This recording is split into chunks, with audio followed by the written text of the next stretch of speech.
British संविधान के विद्यार्थियों,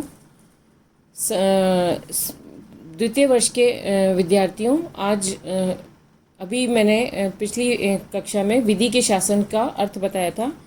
आज की कक्षा में आपको विधि के शासन की सीमाएं बताऊंगी।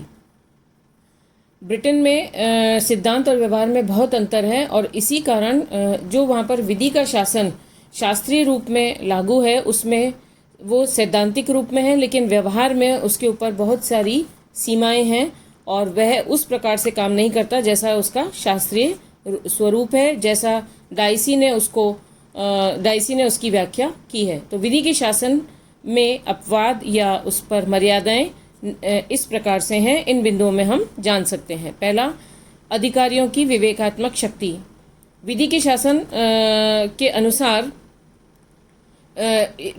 अधिकारियों को शक्ति के व्यापक, स्वेच्छापूर्ण और विवेकगत प्रयोग का अधिकार प्राप्त नहीं है, किंतु व्यवहार में आज के दिन राज्य का कार्यक्षेत्र बहुत अधिक व्यापक हो जाने के कारण सरकारी अधिकारियों को अपने उत्तरदायित्व को पूरा करने के लिए अपने विवेक के अनुसार कार्य करने की छूट देना नितांत आवश्यक हो गया है।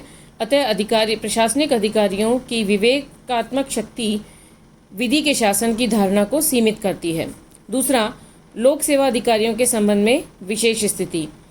ब्रिटेन में विधि के शासन का अर्थ है सामान्य व्यक्तियों और लोक सेवा अधिकारियों में कोई अंतर न किया जाना और दोनों के लिए एक ही प्रकार के विधि और न्यायालय होना। किंतु वर्तमान में सरकारी कर्मचारियों के लिए कार्य करने के विरुद्ध कार्यवाही करने के लिए कुछ लोक अधिकारी संरक्षण अधिनियम 1882 बनाया गया है, जिसके द्वारा सामान्य व्यक्ति और लोक सेवा अधिकारियों के संबंध में अलग अलग प्रकार के कानूनों की व्यवस्था की गई है और यह विशेष स्थिति भी विधि के शासन की धारणा को सीमित करती है।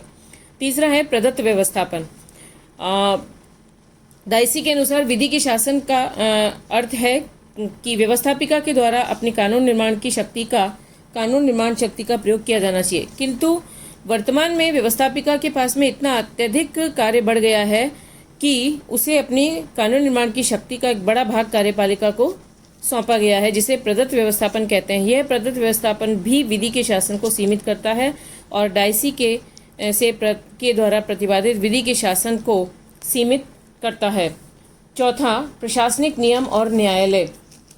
विधि के शासन का एक पक्ष यह है कि सामान्य व्यक्ति और राजकीय पदाधिकारी दोनों के लिए एक ही प्रकार की विधि और एक ही प्रकार के न्यायालय होने चाहिए, किंतु कुछ ऐसे नियम ब्रिटिश संसद द्वारा ऐसे अधिनियम बनाए गए हैं जो कि सामान्य व्यक्ति को प्रशासनिक अधिकारियों से भिन्न करते हैं।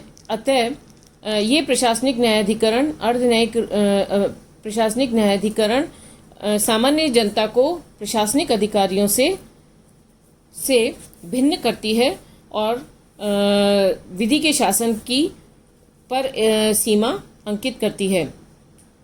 एक और हम देखेंगे विधि के शासन की सीमा में ब्रिटेन का सम्राट जो है वह भी किसी न्यायालय के नियंत्रण में नहीं है। वह न्यायालय और विधि से ऊपर है और उसे किसी न्यायालय के सम्मुख पेश नहीं किया जा सकता। उसे विशेषाधिकारों का प्रयोग करने की स्वतंत्रता है। इसके अलावा सैनिक दल के सदस्यों चिकित्सीय परिषद के अधीन होते हैं और प्रतिष्ठित धर्मोपदेशक धर्म परक न्यायालय भी जो हैं वो सामान्य न्यायालयों और कानूनों से भिन्न होते हैं। इस प्रकार वर्तमान में व्यवहार में ब्रिटेन में डाइसी द्वारा प्रतिपादित विधि के शासन के ऊपर कुछ सीमाएं हैं और वह अपने शास्त्रीय रूप में नहीं लागू रहता है। धन्यवाद।